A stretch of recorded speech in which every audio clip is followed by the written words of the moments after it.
این بی‌حیایی و بی‌شرمی در جنایت و آدمکشی که انسان حیرت میکنه واقعا از بی‌شرمی اینها.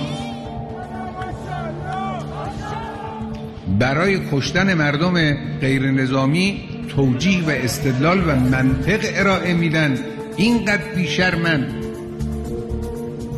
برای کشتن بچه‌های کوچک، کودکان معصوم و مظلوم استدلال مطرح میکنن، اینقدر اینها وقیحند.